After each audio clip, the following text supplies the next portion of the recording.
14장 14절 말씀 하나 우리 찾아서 같이 한번 읽도록 하겠습니다. 같이 읽습니다.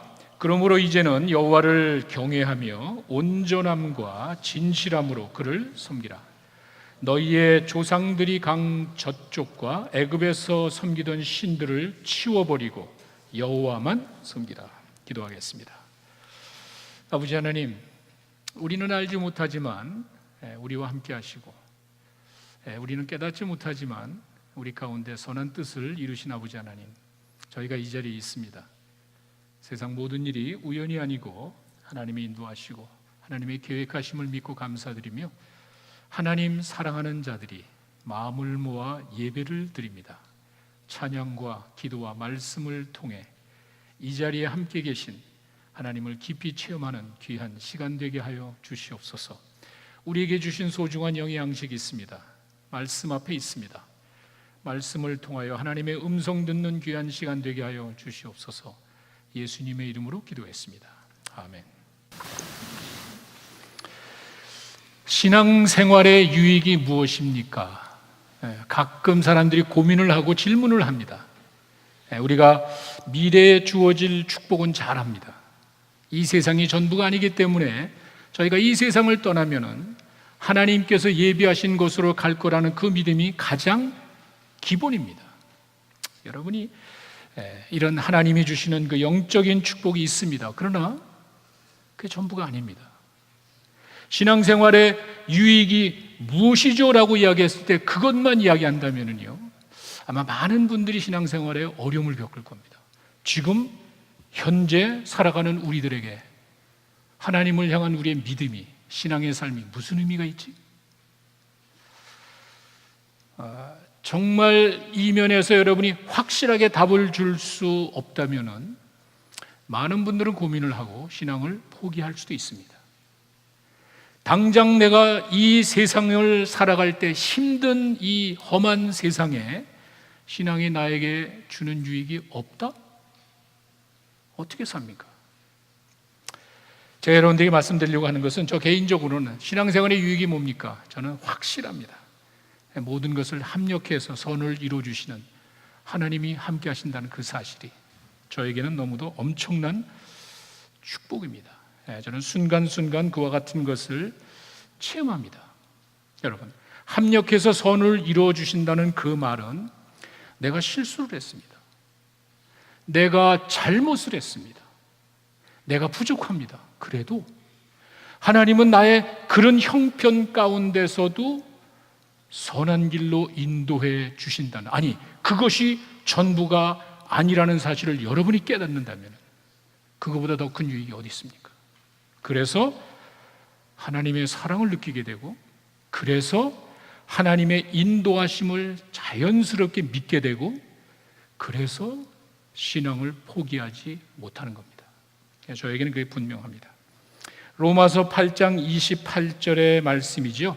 정말 날마다 순간순간마다, 아니 또는 결정적인 순간에 이 말씀이 여러분과 나의 삶 속에 적용된다고 여러분 한번 생각해 보십시오.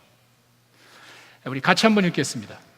우리가 알거니와 하나님을 사랑하는 자 곧 그 뜻대로 부르심을 입은 자들에게는 모든 것이 합력하여 선을 이루느니라. 우리 믿는 자들, 하나님을 사랑하고 하나님을 믿고 따르기로 작정한 사람들의 삶 속에 버릴 게 하나도 없다는 거예요. 때로는요, 시간 낭비와 같은 때가 있습니다. 때로는요, 부끄러운, 아픈, 참 힘든 과정이 있습니다. 그런데 그 모든 것들이 선한 결과를 가져와 내가 실수하고 내가 잘못하고 부족해서 나타나는 자연스러운 일들이 결국에는 나에게 유익이 돼? 굉장한 축복입니다. 하나님께서 우리 믿는 자들에게 주시는 약속의 말씀은요, 이거는 교리가 아닙니다. 어떤 이론을 이야기하는 게 아닙니다. 제가 지금 로마서 8장 28절의 말씀이 하나님께서 이렇습니다는 교리나 이론을 이야기하는 게 아닙니다. 체험이 없으면 절대로 이야기할 수 없는, 체험에서 나온, 더 구체적으로 말씀드리면 신중한 그리스도인의 고백이라고 보시면 됩니다. 이것 때문에 전 신앙생활을 합니다. 이것이 내 신앙에 큰 유익이 됩니다. 제가 지난 2주간에 투병이라 그럴까 하여간 수술하고 난 다음에 그 과정을 통해서 깨달은 겁니다. 다리 혈관 조영술을 받고 난 다음에 그 회복의 과정이 정말 힘들었습니다. 짜증스러웠습니다. 그리고 생각대로 되지 않는 게 참 답답했어요. 그리고 원치 않는 일이 생기는 게 너무 싫었어요. 그리고 부작용이 생겨요. 부작용이. 전에는 그렇게 어렵지 않았는데 하루 이틀이면 지혈도 됐는데 지혈이 안 돼. 그런 부작용, 이런 과정이 사실 저에게는 힘들었습니다. 누워있으면 편해요. 그리고 이렇게 일어서서 걷거나 의자에 앉아있으면 금방 다리가 또 이렇게 붓습니다. 누워있는데 누워있는 것도 하루 이틀이지. 여러분, 가장 편한 자세로 누워있는 게 가장 큰 고통이었어요. 저는 그때 정말 제가 수없이 보고 들었지만 병석에 누워 계신 분들의 그 마음을 정말 알겠더라고요. 정말 그분들 그 힘든 거예요. 편하게 보이지만 그것이 그분들에게는 정말 참 아픈 고통의 과정이구나 하는 사실을 깨달았습니다. 한 주일 동안 소파에서 잤습니다. 2층에 올라갈 수가 없어가지고 침실에 못 가서 그냥 소파에서 이렇게 하고 한 주일을 잤습니다. 물론 이제 보통 다리 혈관 수술과는 좀 다른 거였습니다. 막힌 부분이 심해서 저희 의사는 바이패스를 하자고 그냥 안 했잖아요. 여기 다른데 혈관 빼다 이렇게 연결하려고 했는데 다른 의사가 자기가 한번 해보겠다고. 근데 그게 무슨 말인가 이번에 깨달았습니다. 이렇게 이쪽으로 들어가서 그로인으로 해서 혈관으로 들어가고 그걸로 부족하기 때문에 무릎과 발목 사이를 뚫고 거기를 뚫고 또 밑에서 올라오는 거예요. 이런 아주 복잡한 힘들고 복잡한 수술 과정인데 수술은 아주 잘 됐습니다. 놀란 거는요, 거기 누워 있는데 들어오는 그 간호사와 테크니션과 PA 모든 사람이 한결같이 이야기하는 게 어떻게 이 의사하고 어포인먼트를 맺었네요. 내가 어떻게 알아? 모르지. 그냥 뭐 오라 그래서 간 건데 그분이 세계 최고의 권위자랍니다. 심혈관이 아니고 다리 혈관에 관한 한 전 세계에서 컴플리케이션이 있는 사람들은요, 이머전시로 돌아와가지고 그 닥터 조지 아담스라는 이 사람의 진료를 받기 위해서 줄을 쓴다 그래요. 근데 하나님이 그걸 어레인지 해주신 거예요. 그래서 하여간 아주 쉽게 수술을 다 했습니다. 한 줄 지나고 나서 지난 월요일 날 저희 교회 목회자 모임이 있었는데 제가 초대 호스트를 했는데 제가 안 나가면 안 되잖아요. 괜찮길래 지난 월요일 날 나왔다가 한 반나절 정도 있다가 갔는데 그게 좀 무리가 된 것 같아요. 그 다음 날서부터 수술 부위에 퍼렇게 피멍이 들고 브루스 된다 그러죠. 시퍼렇게 멍이 들고 또 다리가 붓기 시작합니다. 또 누워 있다가 도저히 안 되겠다 싶어서 병원에 연락하니까 빨리 들어오라 그래서 지난 금요일 엊그제 렉스 병원에 들어가서 다시 초음파 검사를 다시 받고 왔습니다. 참 답답하고 짜증나는 그러한 이제 순간이었습니다. 그런데 가만히 생각해 보니까 그것만이 전부가 아니었습니다. 여러분, 그냥 누워서 뭘 하겠어요? TV에 한두 시간 뭐 볼 것도 없고 하여간 그렇다고 뭐 이 두꺼운 성경 가지고 뭐 성경을 이렇게 어떻게 하겠어요? 그런데 이번에 새롭게 깨달은 것이 아이패드에 성경이 있는데 그 아이패드를 가지고 소위 말하는 디지털 리딩을 한 거야. 평생 처음으로. 그래서 창세기서부터 여호수아까지 읽었는데 U 버전이라는, 여러분 아마 웬만하면 다 가지고 계실 거예요. 저도 있었는데 별로 보지 않았거든요. 근데 거기 가니까 뭐 밑줄 긋고 노트하는 게 다 있는 거야.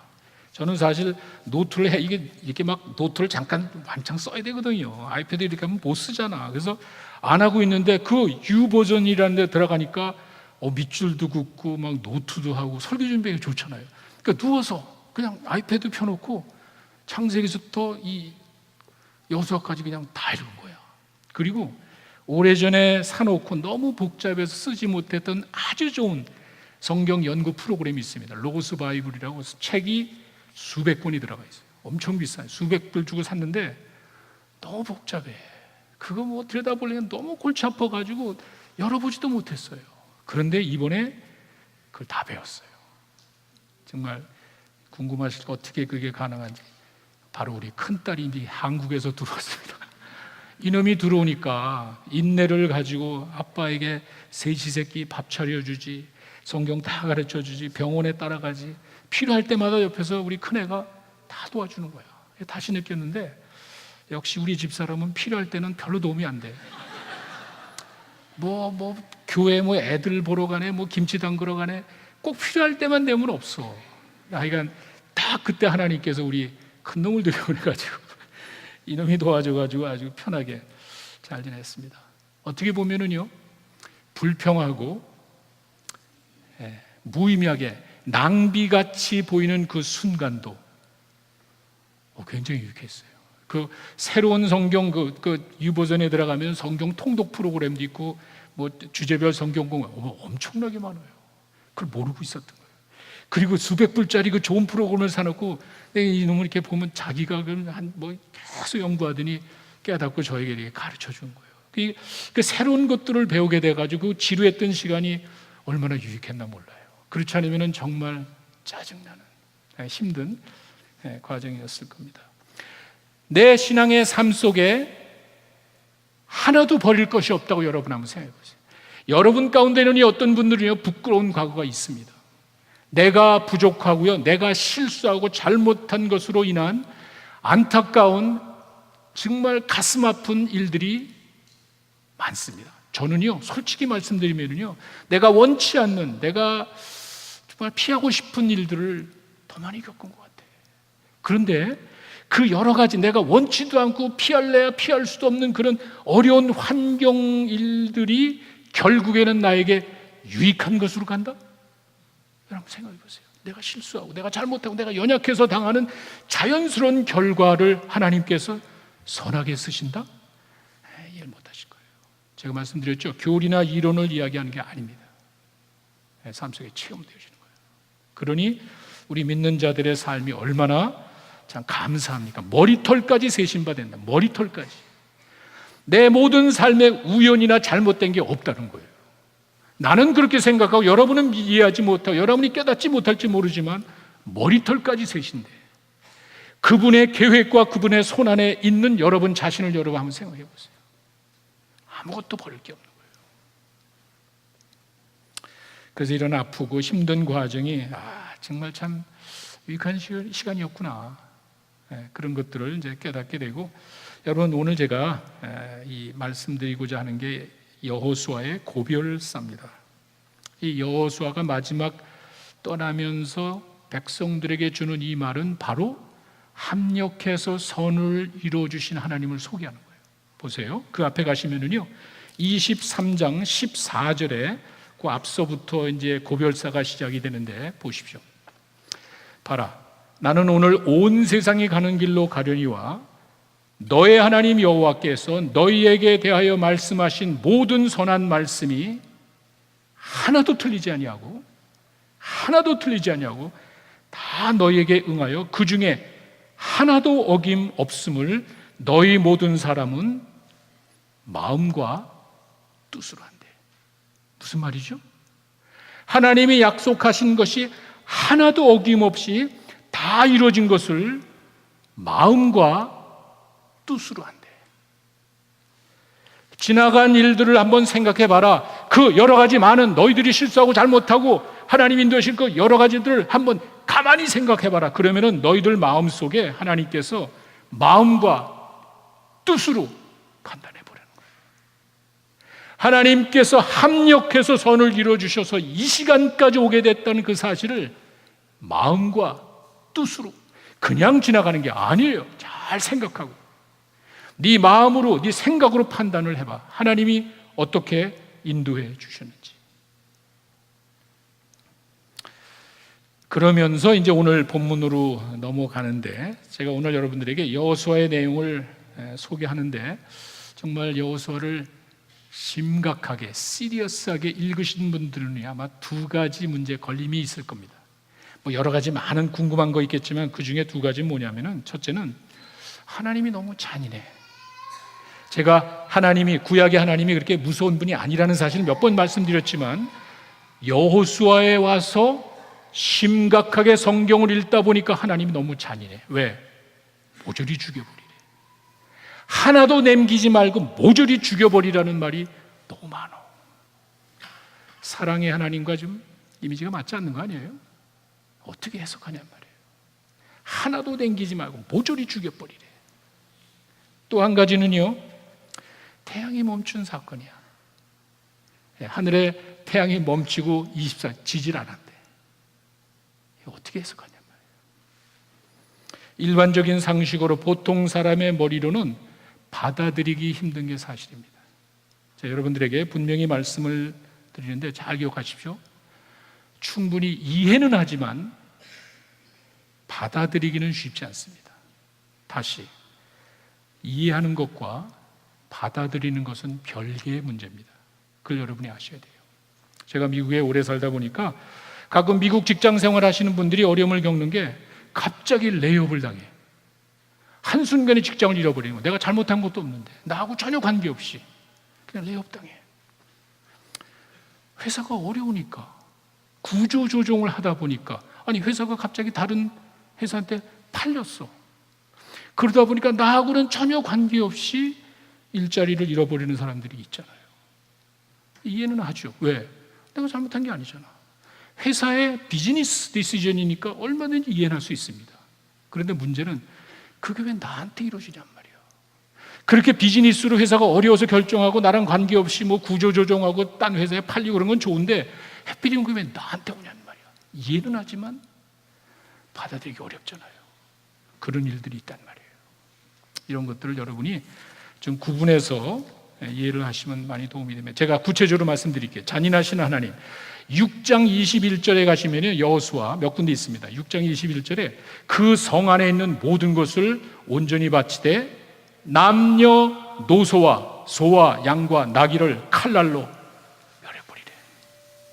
남자, 여자, 노인, 어린아이 모조리 죽여버리래. 야, 참 너무 잔인하지 않아요? 또 10장 30절에 가시면은요 또 나옵니다.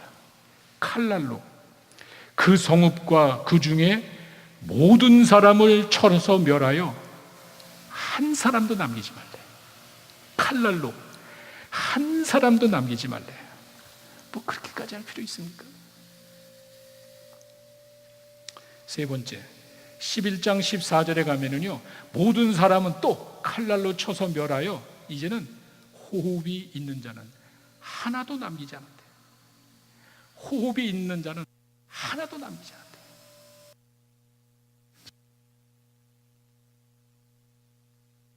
잔인하니까 마이크도 안 나오네.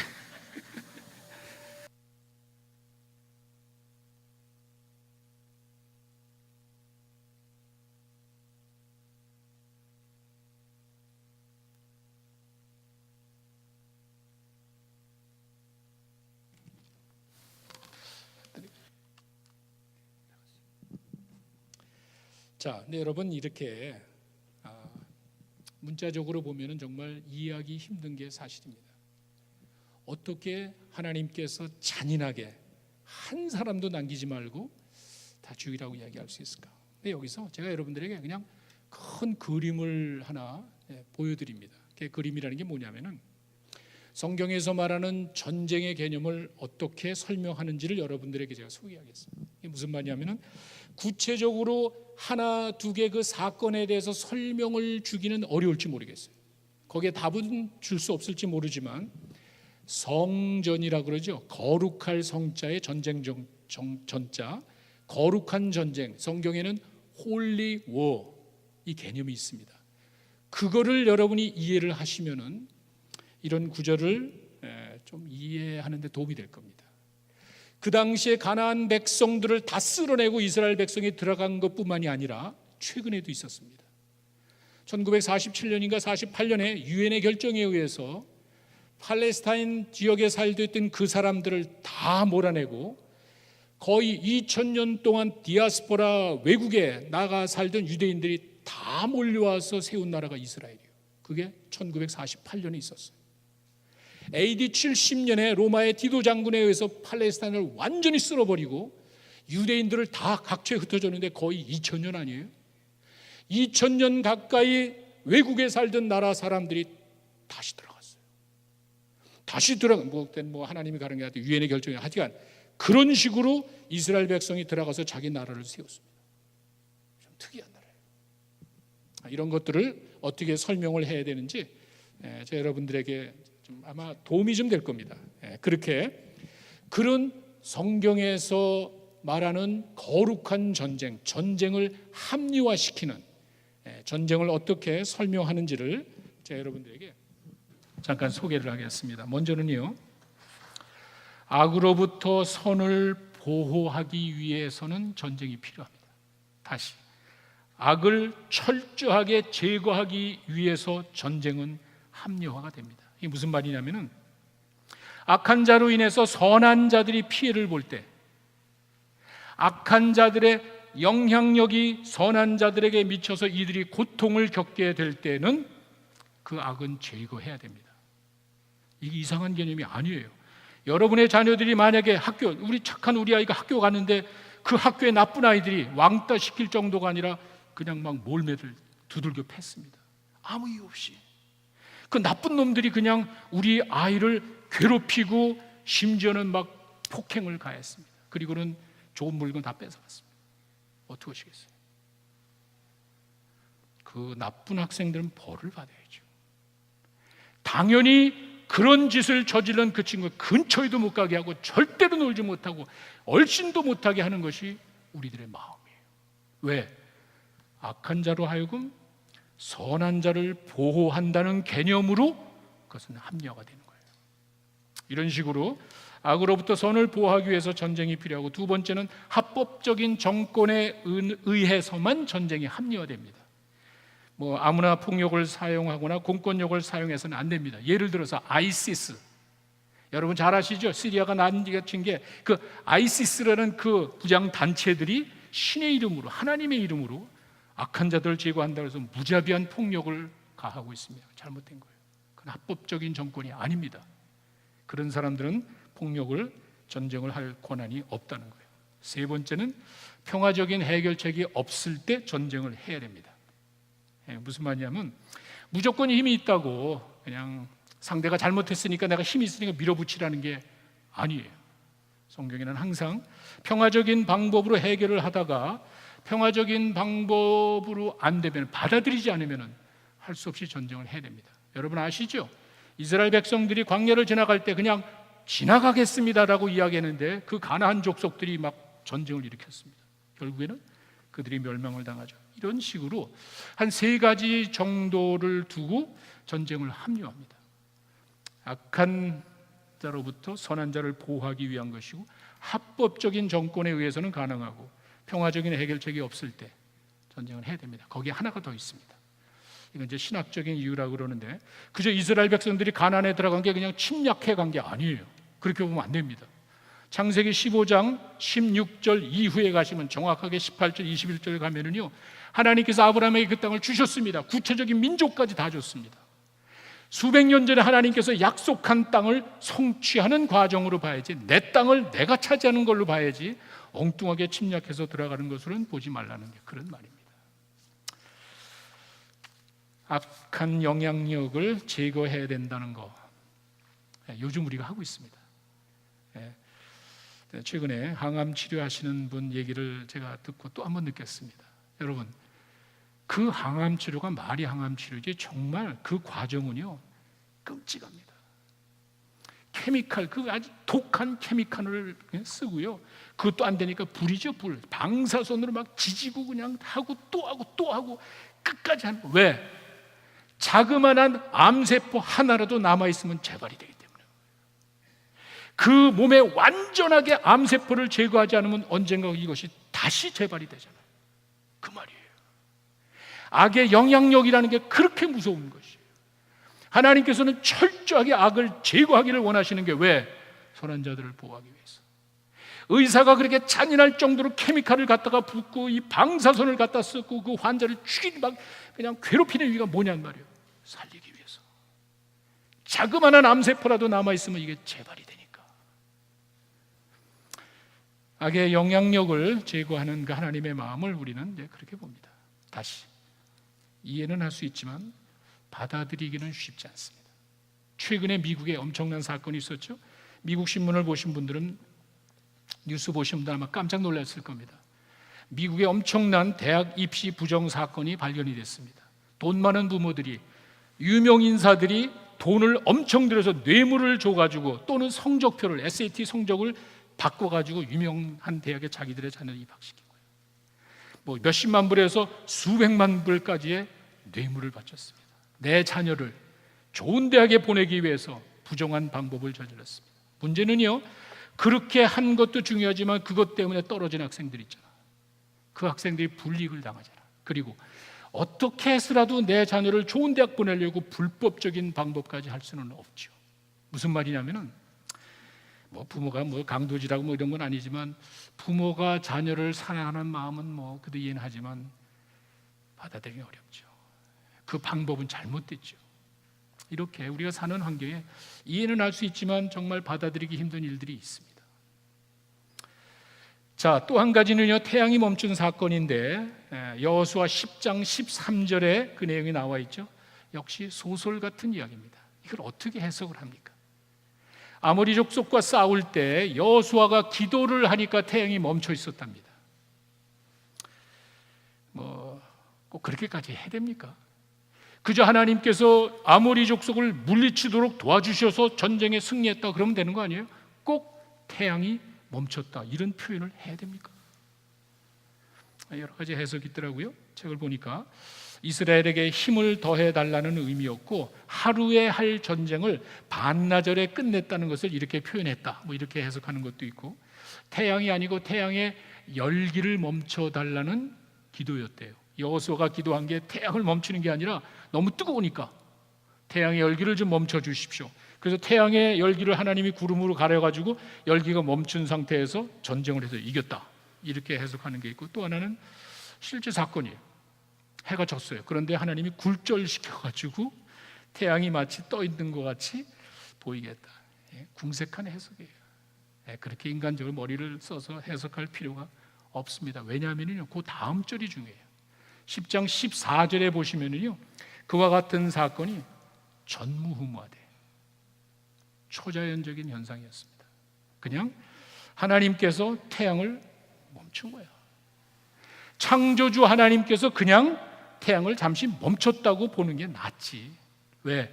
전무후무하다고, 이전에도 없었다고, 이후에도 없었다고 하는 거 보면은요, 진짜 초자연적인 현상이었습니다. 문제는 뭐냐면, 왜 그렇게까지 하냔 말이에요.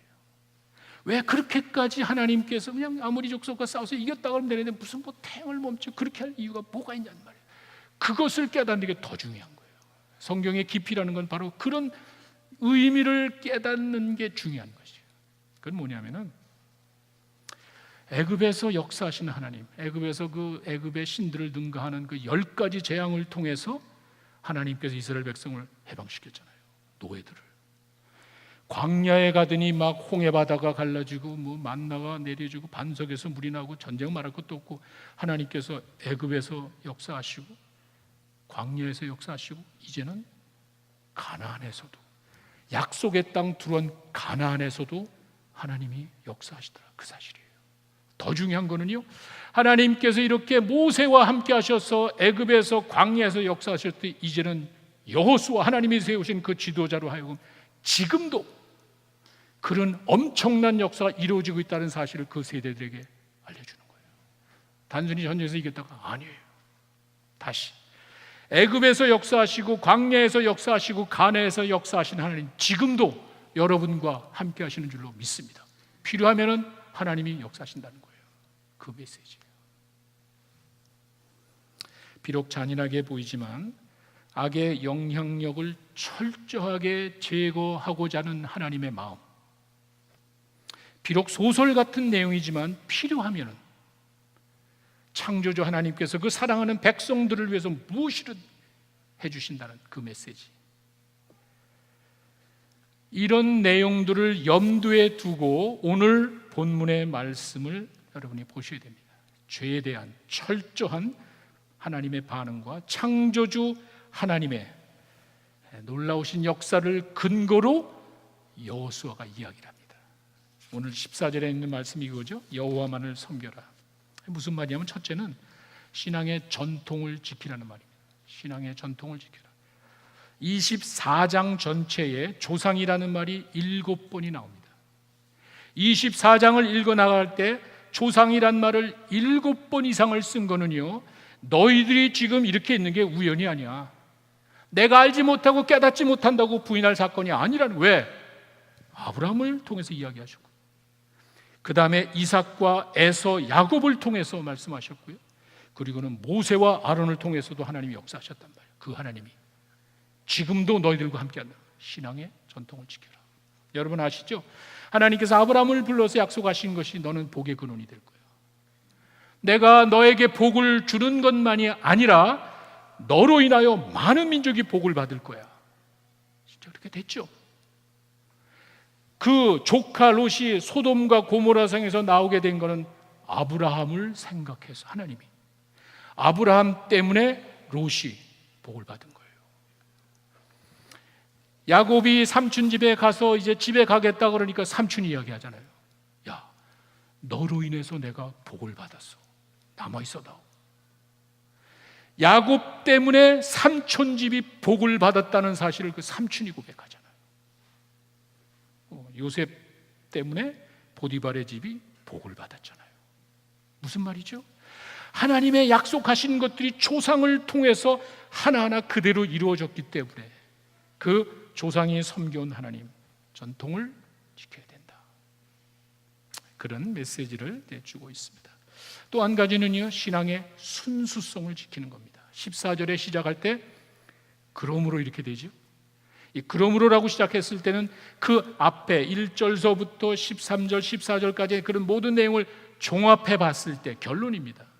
하나님의 신실하시고 하나님의 역사하심을 근거로 이야기하는데, 거기 자세히 보시면은요, 온전함과 진실함으로 섬기래. 가짜가 많다는 거예요. 한순간에 내가 그냥 하나님을 열심히 믿지만 보세요, 온전하고 진실함으로 섬기래. 그리고 그 다음에 나오는 말이 있죠. 애굽에서 또는 요 강 건너에 있었던 그 이방신들을 버려야 돼. 하나님을 섬긴다는 거는요, 버리는 거예요. 다시 내가 예수 믿기로 작정한다는 거는요, 이전 것을 버리는 거예요. 순수해야 돼. 악에 대한 무서운 심판을 염두에 둔 겁니다. 악에 대해서 하나님이 모조리 쓸어버리라는 것이 그냥 문자적으로 해석할 것이 아니라 악한 영향력으로 인하여 선한 하나님의 백성들이 고통당하는 것을 생각해서 악에 대한 무서운 심판을 염두에 두고 깨끗해야 돼. 사건이 있었죠. 여리고성을, 그 험난한 그 무서운 여리고성을 무너뜨린 이스라엘 백성들이 그거보다 연약한 아이성에 가서는 멸망당했어요. 그 아이성 별 볼 일 없는데 거기 가서는 그냥 오히려 멸망당했어요. 왜 그렇죠? 아간이 죄를 지었기 때문이잖아. 신앙이 순수하지가 못해. 다 깨끗하게 다 버리라는데 거기서 보니까 야, 이거 좋은 거 있네. 몇 가지 지가 그냥 착복하잖아. 순수하지 못해. 한 사람의 범죄 때문에 이스라엘 민족이 멸망당하잖아요. 이 엄청난 영향력을 생각해서 하나님께서는 처음부터 엄격하게 악에 대한 무서운 심판을 선언하신 거예요. 깨끗해야 돼. 하나님이 제일 싫어하시는 것이 우상숭배입니다. 여러분 잘 아시죠? 두 마음을 품는 거예요. 두 주인을 섬기는 거예요. 순수하지 못해. 내가 하나님을 믿노라 하면서도 딴 데 보고 있잖아요. 내가 당신을 사랑한다고 고백하면서 지금 이상한 짓 하고 있잖아요. 더러운 짓 하고 있잖아요. 하나님 보실 때 똑같단 말이에요. 신앙의 순수함을 지켜야 돼. 이전에 있었던 그 모든 역사를 통틀어 봤을 때 너희들은 신앙의 전통을 지켜야 된다. 너희들은 신앙의 순수함을 지켜야 돼. 여호수아는 자기가 세상을 떠나지만 남아있는 자기 사랑하는 백성들에게 도전을 합니다. 그런데 재미난 건 15절입니다. 15절 내용을 여러분들이 뭐 다 아시는 내용이니까 이 내용을 가만히 보면 여호수아가 강하게 도전을 하는데 상당히 위험한 거예요. 무슨 말이죠? 역사적인 내용을 쫙 설명하고 여호와를 믿든지, 애굽이나 강 건너 있던 이방신을 믿든지 너 마음대로 하래. 선택을 하래. 여러분, 그렇게 얘기할 수 있습니까? 분명히 잘못됐다는 사실을 깨닫고 설명을 했는데 여호수아는요, 잘 기억하세요.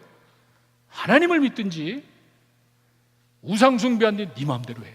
근데 여기서 여러분이 이해하셔야 될 게 뭐냐면은, 모세가 신명기에서 이야기한 사람들은 신세대입니다. 하나님의 역사를 체험해보지 못한 사람들이에요. 새로운 사람들에게 이야기할 때 모세가 너희들 하나님 믿든지 선택하라 그런 말 없습니다. 그런 사람들에게 그런 얘기하면 안 되는 거예요. 왜? 철저하게 왜? 너 안 믿으면 뭐 3대까지 하나님이 저주할 거야, 뭐 이런 말이 있잖아요. 하나님의 역사를 체험해보지 못한 사람에게는 선택권을 주는 게 아니에요. 큰일 나죠. 근데 보세요, 여호수아가 이야기하는 회중들은 같이 있었단 말이에요.